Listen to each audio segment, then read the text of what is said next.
বানপানী তুমি বাৰু কিয়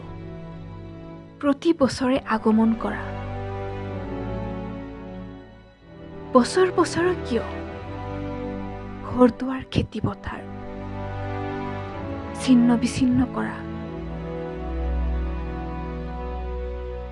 তোমাৰ বাৰু বেয়া নালাগেনে বানপীড়িত মানুহবোৰলৈ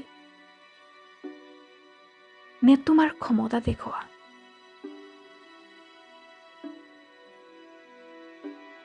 তোমাৰ বাবেই অসমৰ এই দুখীয়া মানুহবিলাকে বছৰ বছৰ ঘৰ-দুৱাৰ সাজে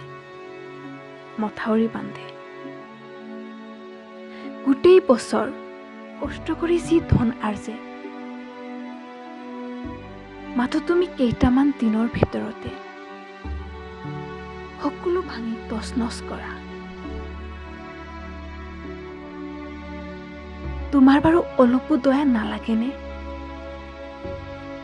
অসমৰ মানুহবোৰলৈ তুমি আৰু নাহিবা অসমত হাতজোৰ কৰি কৈছো স্কুলত বহুতবাৰ ৰচনা লিখিছো অসমৰ বানপানীৰ ওপৰত তেতিয়া বুজা নাছিলো তুমি ভয়ানক বুলি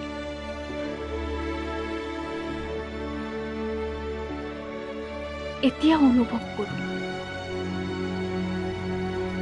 তুমি সঁচাই অভিশাপী প্ৰাকৃতিক দুৰ্যোগ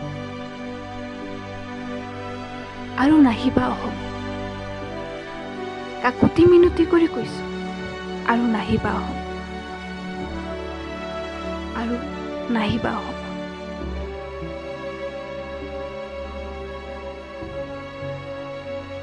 বন্ধু-বান্ধৱীসকল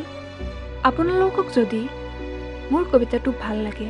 তেনেহ'লে প্লিজ লাইক কৰিব কমেণ্ট কৰিব আৰু মোৰ চেনেলটো ছাবস্ক্ৰাইব কৰিব ধন্যবাদ